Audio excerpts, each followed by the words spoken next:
নমস্কাৰ বন্ধুসকল, জোনাকী ষ্টাডি চেনেলৰ নতুন এটা ভিডিঅ'লৈ আপোনালোকক সকলোকে পুনৰবাৰ স্বাগতম জনাইছোঁ। আজিৰ এই ভিডিঅ'টোত 11 ছেপ্টেম্বৰত হ'ব লগা আসাম ডাইৰেক্ট ৰিক্ৰুটমেণ্টৰ ড্ৰাইভাৰ পোষ্টৰ কাৰণে আৰু লগতে আসাম হেল্থ ছাৰ্ভিচৰ পৰীক্ষাৰ কাৰণে কেইটামান অতি দৰকাৰী সাধাৰণ জ্ঞানৰ প্ৰশ্নৰ বিষয়ে আলোচনা কৰা হৈছে।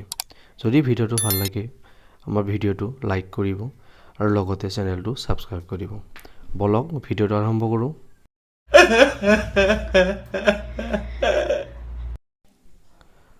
প্ৰথমটো প্ৰশ্ন হ'ল, অসম প্ৰশাসন পৰিষদৰ মুখ্য কাৰ্যালয় ক'ত অৱস্থিত? ইয়াৰে ভিতৰত শুদ্ধ উত্তৰটো হ'ল গুৱাহাটী। 2 নম্বৰ প্ৰশ্ন, জৰুৰী সেৱা বাহনক বাট এৰি নিদিলে পুলিচে কোনটো ধাৰাত কেছ ৰুজু কৰিব পাৰে? ইয়াৰে শুদ্ধ উত্তৰটো হ'ল অপশ্যন 1 ধাৰা 194E।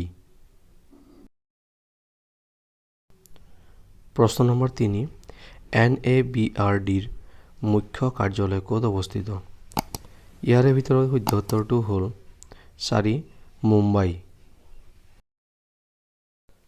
প্ৰশ্ন নম্বৰ 4, নতুন MB এক্ট 2019ৰ মতে গাড়ী চলোৱাৰ সময়ত ছিট বেল্ট ব্যৱহাৰ নকৰিলে কিমান টকা জৰিমনা হ'ব পাৰে? ইয়াৰে শুদ্ধ উত্তৰটো হ'ল অপশ্যন 2 1000 টকা পৰ্যন্ত। প্ৰশ্ন নম্বৰ 5, প্ৰথম অসমীয়া মহিলা পাইলট কোন আছিল? ইয়াৰে ভিতৰত শুদ্ধ উত্তৰটো হ'ল অপশ্যন 3 ধীৰা চলিহা। প্ৰশ্ন নম্বৰ 6, অত্যাধিক গতিত গাড়ী চলালে কোনটো ধাৰাৰ অধীনত অপৰাধ বুলি গণ্য কৰা হয়? ইয়াৰে ভিতৰত শুদ্ধ উত্তৰটো হ'ল অপশ্যন A ধাৰা 183। প্ৰশ্ন নম্বৰ 7, অসমৰ সৰ্বনিম্ন সাক্ষৰতাৰ হাৰ কোনখন জিলাত সৰ্বনিম্ন?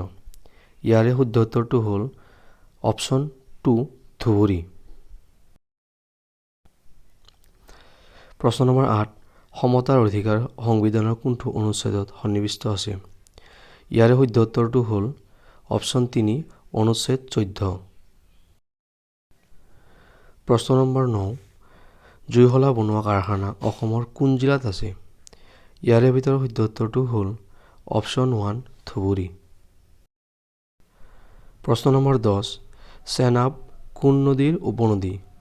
ইয়াৰে ভিতৰত শুদ্ধ উত্তৰটো হ'ল 3 সিন্ধু নদীৰ উপনদী।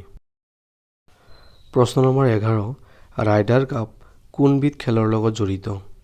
ইয়াৰে ভিতৰত শুদ্ধ উত্তৰটো হ'ল অপশ্যন 4 গল্ফ। প্ৰশ্ন নম্বৰ 12, যাত্ৰীবাহী বাহনত অতিৰিক্ত যাত্ৰী কঢ়িয়াই নিলে কিমান জৰিমনা হ'ব পাৰে? ইয়াৰে শুদ্ধ উত্তৰটো হ'ল অপশ্যন 1 প্ৰতিজন যাত্ৰীৰ বাবে 200 টকা জৰিমনা। প্ৰশ্ন নম্বৰ 13, অন্ধ্ৰপ্ৰদেশৰ ৰাজধানী কি? ইয়াৰে ভিতৰত শুদ্ধ উত্তৰটো হ'ল অপশ্যন 2 অমৰাৱতী। প্ৰশ্ন নম্বৰ 14, ৰাষ্ট্ৰীয় বিজ্ঞান দিৱস কেতিয়া পালন কৰা হয়? ইয়াৰে শুদ্ধ উত্তৰটো হ'ল অপশ্যন 2 28 ফেব্ৰুৱাৰী। প্ৰশ্ন নম্বৰ 15, ভাৰতৰ দ্বিতীয় উপৰাষ্ট্ৰপতিগৰাকীৰ নাম কি? ইয়াৰে শুদ্ধ উত্তৰটো হ'ল অপশ্যন 4 ডক্টৰ জাকিৰ হুছেইন। প্ৰশ্ন নম্বৰ 16, দুচকীয়া বাহনত 2জন আৰোহীয়ে হেলমেট নিপিন্ধিলে কিমান টকা জৰিমনা দিব লাগিব পাৰে? ইয়াৰে শুদ্ধ উত্তৰটো হ'ল অপশ্যন 3 1000 টকা জৰিমনা। প্ৰশ্ন নম্বৰ 17, পৃথিৱীৰ আটাইতকৈ ওচৰৰ তাৰকা ৰাজ্যখনৰ নাম কি? ইয়াৰে শুদ্ধ উত্তৰটো হ'ল অপশ্যন 2 মেগেলানিক ডাৱৰ।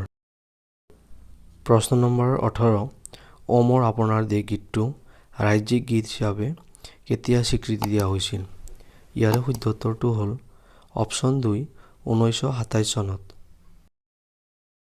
প্ৰশ্ন নম্বৰ 19, নতুন যান বাহন আইন মতে বাহনত অতিৰিক্ত বোজা থাকিলে কিমান টকা পৰ্যন্ত জৰিমনা হ'ব পাৰে?